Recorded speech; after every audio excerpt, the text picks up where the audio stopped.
What is up, guys?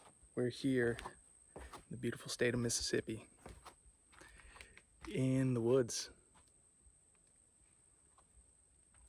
just living out here like Tarzan. And we built, myself and my girlfriend built our own cabin. We didn't do this outside stuff. We had some contractors do the deck and the siding for us. But the inside of the cabin, I'll give you all a tour one time. We actually built it from these pine trees, sawmilled. Did a lot of it chainsaw milling myself, which was insane. But we cut out thousands of pieces of wood from some of these big old pine trees. And we made a cabin out of it in the studs, covering the whole interior, everything. So just wanted to show y'all a little bit of the land here. It's the first tour of the land. We've been setting up a regenerative ecosystem here, agro-ecosystem, if you will. And it's a work in progress always, but we've been working and we got some progress to show for it, so it's pretty cool. This was overgrown thicket, and I've come through and cleared some underneath, and I've used all the organic matter from the clearing to make basically raised beds, raised terraces of fertility, if you will, for a lot of fruit trees and perennial bushes and permaculture guilds, syntropic agroforestry, chop and drop, natural succession systems. So a lot of cool stuff going on here in the heart of Mississippi. So we got our lake down here, or our pond, depending who you talk to. We got neighbors. So we're one of six houses on the lake here. But yeah, these are some new syntropic raised beds, some new syntropic rows that I'm working on. So we got some fast successional species, some mimosa tree, Albizia julibrissin. Those were already popping up because we got some larger trees of it. These are the babies coming up. And I kind of made little nests of organic matter for them with a lot of, you can imagine, we got a lot of organic matter here, so we're just working with that. And planted some interesting chop and drop species here, butterfly ginger. It grows pretty well here, but it's the first time I'm trying it as a chop and drop. So we're seeing, but I planted maybe 8 or 10 of them there. And yeah, we got some sweet gum, as well as some of our faster growing early successional species that we're already starting a little bit of chop and drop there, along with the mimosa. That pine stump just needs to come out. I was shading out a little bit too much, but we use all the organic matter we can. And yeah, we got the lake here, which is nice. You know, we can catch fish, live off a little bit of bass. So that's nice. Goes with some of the fruits and vegetables once we get them. Look at this, we got a cool little nature scene. I don't know how well you can see that, but that is a golden silk spider going to town on a bee. 2 golden silk spiders eating a bee. Crazy. And this web is in the middle of my path. Like, this wasn't even here yesterday, so that's crazy. A cool thing that we do have here, and as I've been clearing the land by hand, I've been leaving all of these, which are wild huckleberry bushes, or Elliott's blueberry. They're wild growing here. It's their native range here in the south, deep south. A lot of Yopon holly. This is a really great plant as well. It grows like crazy here, and it kind of is like a woody weed, but it has caffeine in the leaves. It's the only plant in North America, a native plant with caffeine in the leaves, and I've made it as a tea, like a green tea, wilted the leaves, and it's actually very good.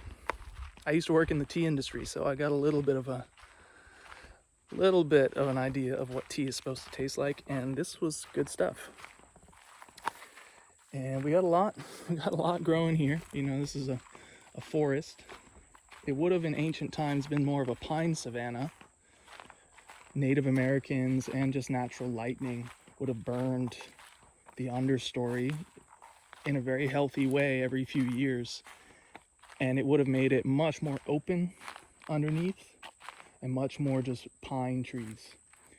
Here, this is a creek, and you know, by the water you might get a little bit less fire and so more hardwood species here in this part of the US. Been planting some native pawpaw trees, but they are slow, very slow. And some of them didn't make it. I have to protect them from deer, because even though deer supposedly don't like pawpaw trees, if you get 3 deer come by, each one takes a leaf, there goes your little seedling. So learned that one the hard way. But we got a few of them, and we're seeing what they do. We're on the very far end, kind of almost too far south for them, I think. Our soils are a little too sandy, too low in organic matter, too droughty sometimes.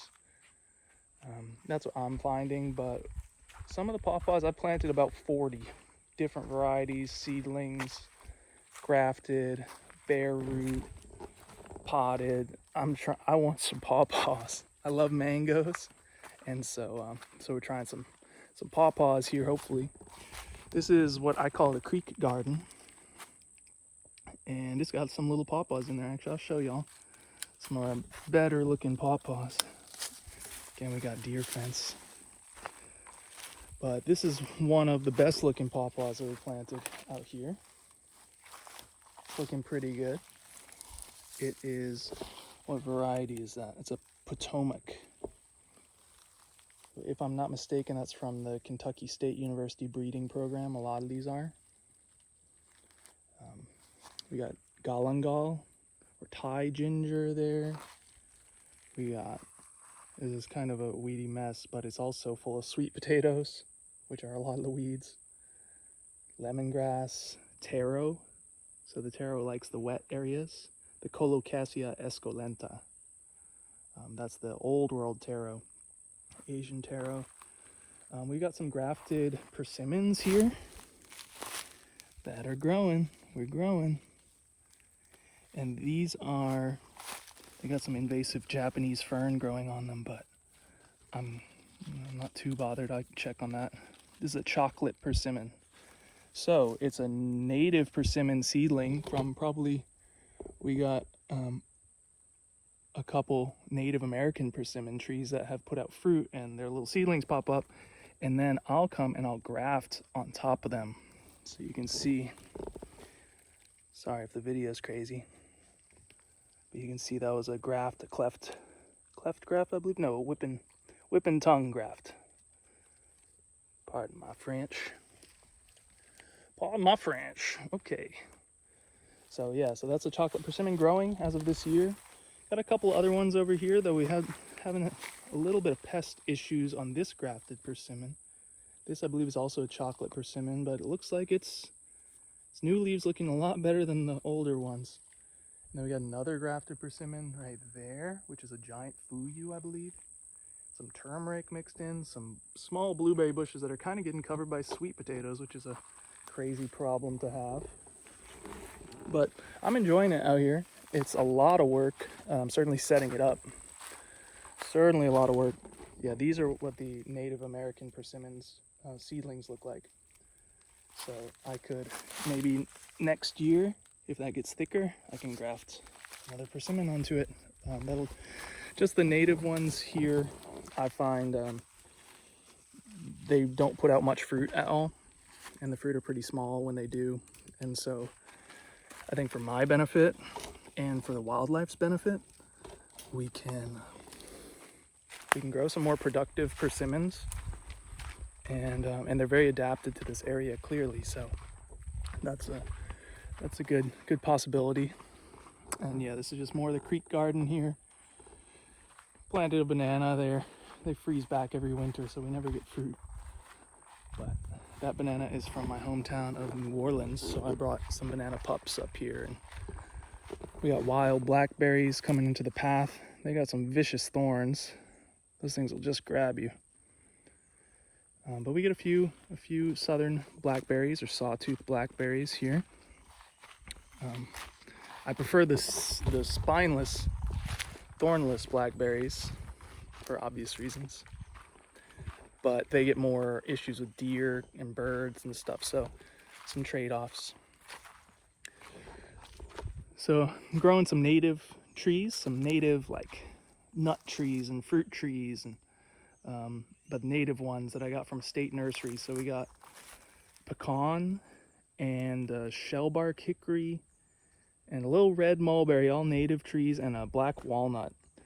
And since it's kind of a wild planting, I actually planted them all together. And my mulch are logs, basically. I put actual wood chip mulch and a little bit of compost for them, and then just cover it in logs, like syntropic agriculture style, and let those create some fertility and some soil biology.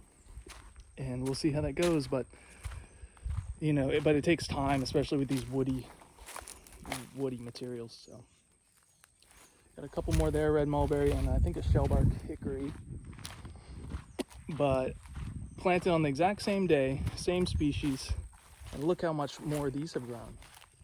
That's a red mulberry that's 7 feet tall, and the pecan is like almost 4 feet tall now.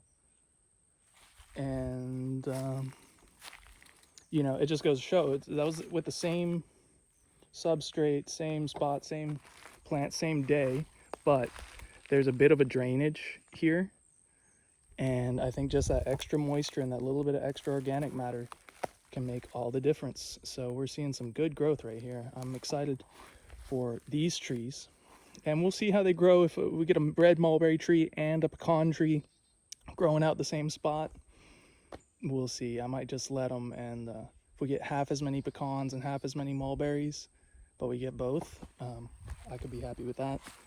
So we will see. And can't wait to take these chicken wire fences off too, once they get tall enough that the deer can't mess them up too bad. So yeah, we got, this one's actually doing pretty well. Let me see. What is that? Yeah, so it is doing pretty well. This tree here, I believe, is a pecan. We got a lot of American beautyberry. That is a nice little plant, very good native chop and drop and fruiting species. So and supposedly you can make a good mosquito repellent from the leaves of your American beautyberry, French mulberry people call it as well. And I'm trying some cabbage palms, planting some some native palms. So they're native to the Gulf Coast. We're about 50 miles inland from the Gulf Coast here in Mississippi, but I'll call that close enough to where you can barely see it. But it's a little seedling cabbage palm that I transplanted this spring, and they're pretty hardy. They're slow growing though, but they're hardy. This was where we sawmilled a lot of the lumber for our cabin. So it's crazy. I mean, absolutely insane that we built our own cabin. I know I'm jumping topics here, guys, but it was a lot of jumping around and being crazy to build our own house out of some of these trees. Literally carved, it felt like a woodworking project because we literally carved our life, carved our home, carved a lot of our food out of the forest in a way, but in a way where we're working with the forest. We're not trying to take it out. We're actually doing one better in a way of this is a old growth secondary forest that has not had fire, so it's not supposed to look like this. This is a man-made forest, and so us coming through and thinning and working with the land, I find is not really harming, but it's actually helping. I'm seeing a lot more wildlife on my land here where I'm working as compared to like thicker, very shady forest areas And that's largely because the shady forest, it doesn't have really any plants underneath. So the trees themselves can create a lot of habitat and food, absolutely. But if you look underneath, what food is there for a deer down here? You know, when you think about it, what food is there for a turkey down here? Or for a rabbit? Or there's a lot of animals that depended here in this region of the deep south in what's called the coastal plain on longleaf pine savanna. So some of these really big pine trees would have been all that would have lived here as far as trees, but there would have been an insane biodiversity of ground covered plants, and that would have made really lush, very fertile meadows that a lot of wildlife really thrived in. And so we see populations of turkeys, of bobwhite quails, and gopher tortoises, eastern diamondback rattlesnakes, red cockaded woodpeckers. The list goes on. Animals that depended on that pine savanna habitat, that because there aren't fires coming through anymore, now they're either endangered or threatened or major population decrease. So I'm not actually burning. I would like to, but I haven't gotten there yet. It's a fairly small property. It's just 10 acres, and I have neighbors' land and homes around, so we'll see. But I've been manually thinning, which is more work than burning, but it's allowing me to make the most of what's grown up, because it has grown up in 50, 60 years since it was clear cut and no burns. There are a lot of interesting species that are here. Like, look at these tree huckle. This is Elliott's blueberry again. Wild rabbit-eye blueberry. And that'll give you some berries in the springtime. And right next to it is what's called the tree huckleberry. And this one is not so edible for humans. It's very dry, mealy fruit, but the birds and animals like it. And the wood is a really nice hard wood, supposedly good for woodworking. So more wild rabbit-eye Elliott's blueberries. Just an example of some of the little bit of clearing that I've done. Like, this is maybe 1%, to put it in perspective. Some more wild blueberries, but it's a very dry spot here. This is kind of at the top of my property, very dry, and so the blueberries don't actually make any fruit that I've seen, very few at least. And so I'm kind of converting this area. Those are just wild plants, but I'm planting some natives like this yucca that is useful for many different reasons. So I'm planting that. Also prickly pear cactus, which are native to the states neighboring us in Texas. But there are actually some native prickly pear cactus to Mississippi. Who'd have thunk? These are improved varieties from Mexico, I believe. I got them from California, but yeah, hard to read right there. Let's see what this one says. Desert blush prickly pear cutting. So it came as just one little pad that's under the ground here now, and in like 4 months it's grown that much. So this one's got a little fruit on it. First fruit on our land, actually, of prickly pear. That's one's been in the ground for 2 or 3 years now, so they're not fast. Especially, I think we've got acidic soil here. I know we've got acidic soil, and I'm not sure how much the prickly pears appreciate just hardcore acidic soil. Some of them I planted a year ago, literally a year ago. Nothing on top, like literally no growth. I just stuck that pad in the ground. Some of them have grown. This one's grown a little bit, and this one's grown a little bit, but like this one hasn't grown at all. So Sorry, I'm a little out of breath, guys. It's real hot, summertime, Mississippi out here. So, but trying to give y'all a good tour. And fortunately, it's a little overcast today. Beautiful skies. Got some clouds, which we appreciate. But this is a little better example, actually, of what old pine savanna would look like. If you notice, the canopy almost exclusively pine trees.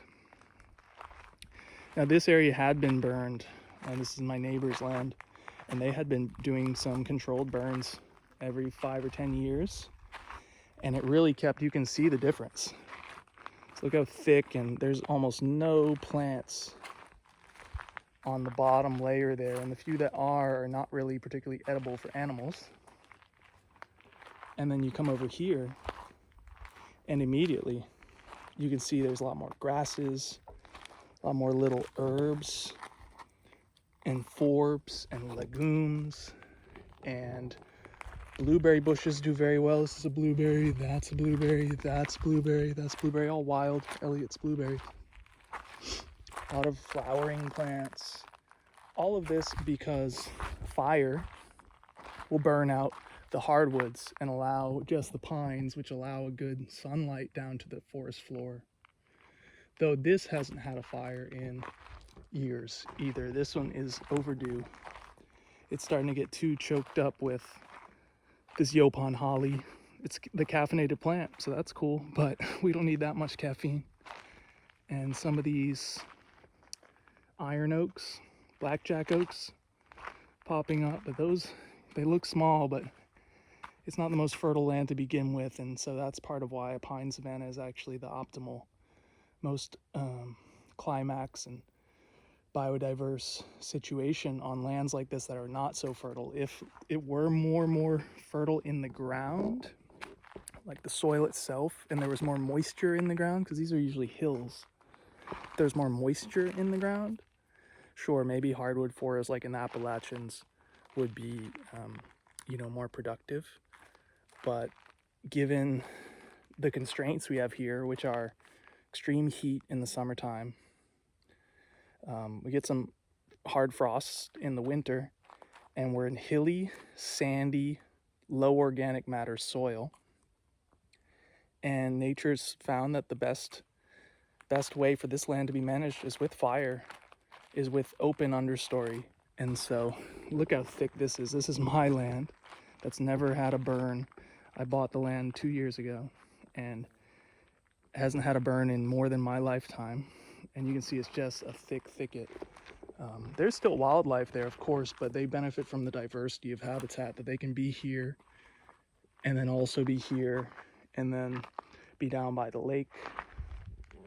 And it would be nice. It'd be really nice to be able to do some controlled burns in the future. So just giving the general tour, we got some more grafted persimmons here. Some more seedlings that, let's see if you can see the graft, yeah. And this is super sweet, is the variety. That's an American persimmon, just a slightly larger and more prolific American persimmon. Got some more grafted persimmons there, some more yucca. And we're walking the edge of my property right now. Got some prickly pears that we've been putting in here. This is a kind of sunny spot since most of my property is so forested over and shaded. Some more American persimmons. I've grafted a couple of these. And let's see what else we got here. We got native passion fruit. I don't know if you guys can see that, but that is a native passion fruit growing nicely.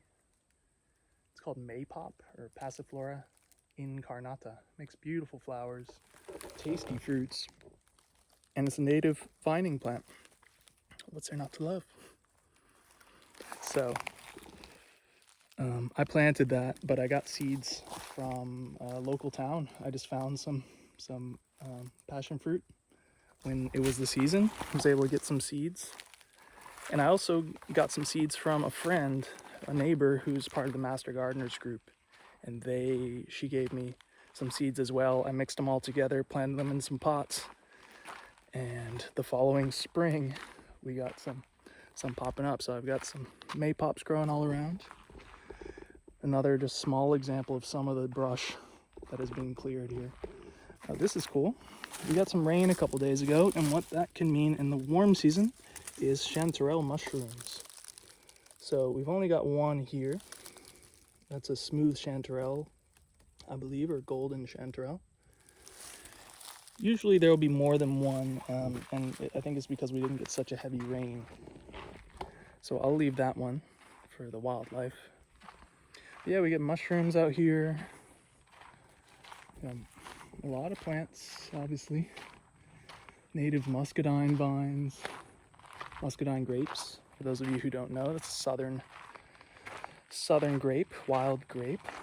But I find on the wild plants, again, like I really would love to just have an abundance of native wild plants growing, but the wild ones barely make any fruit. Like it'll be a giant vine covering a whole big area, covering trees and stuff, and it'll make like 6 little fruits, and you might get 1 or 2.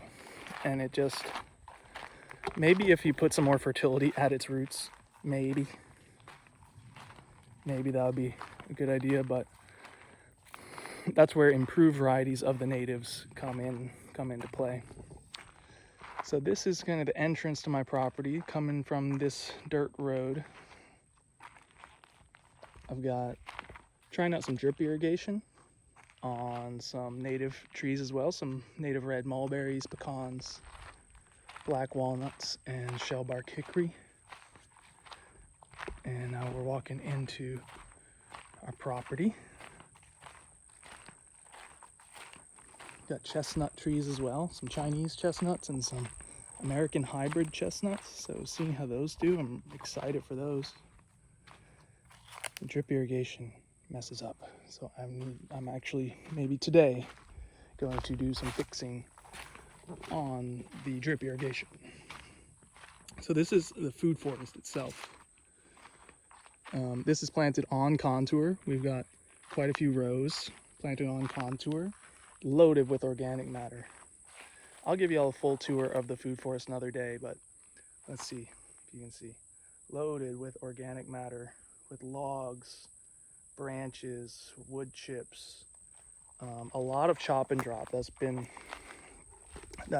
the main focus now. As much as we have all the organic matter we could need, and I do definitely like moving logs and getting them in here for long-term fertility, but having that chop and drop, lemongrass, even turmeric, canna lily, elderberry, all those are chop and drop species. This down here is a native plant called Biden's alba, or Spanish needle beggar tick. There's a few different names. It's an edible plant. It's a very great pollinator plant. You can see those white little daisy-like flowers. Excellent for the bees. I use that for chop and drop too. It's kind of a weed, but it's really easy to chop, and it grows right back. Got sweet potatoes in there too that I literally use as chop and drop because we got so much sweet potatoes. So it's crazy. We got a lot going on here. I'm gonna need to make multiple videos because this is just too much to talk about in one video, I think. And I go into a little bit of detail sometimes. We got pear trees, we got spineless yucca, we got more prickly pears, different varieties of prickly pears, we got different species of aloe growing. Got a little potted passion fruit, chestnuts, crab apples, ginkgo biloba, white walnut, winged sumac, lemon balm, American plums, Santa Rosa plum, burgundy plum, red mulberry, peaches, blueberries, figs. We got some things growing, so it's cool. It's been a journey, and living off the land a little bit, getting more connected. You can see here how we really opened up the understory, letting some native plants come up and changing the dynamic a little bit. But really creating a lot of abundance in the lower to mid stories is the plan. So it's coming along nicely. It's beautiful.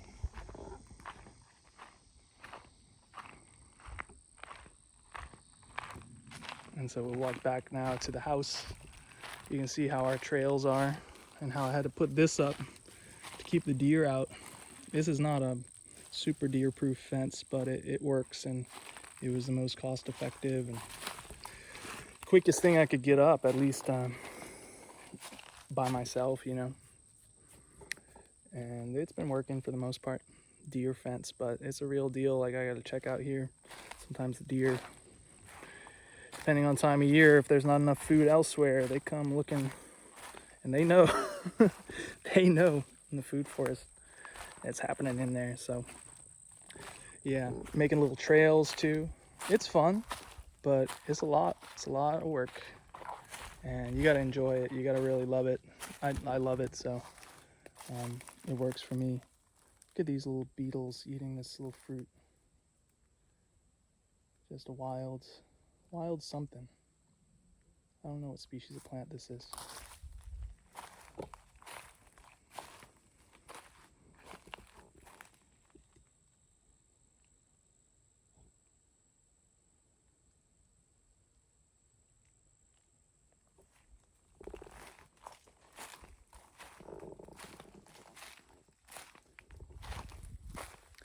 All right, guys, well, that's about it for today. There's definitely more I can show you in another video, but I think we're gonna call it right there. So if you want to know more about starting a food forest, about managing land, managing a landscape in a regenerative way, I'm happy to help. I do consulting, and I can point you in the direction of a lot of good resources, and can help you come up with your own plan, your own design. If you tell me your context, it's all context based. So it's where you're living, what your land is like, how big is it, who are you, what family dynamic do you have, what are your goals, short term, medium, long term, you know. And we can work with pretty much anything.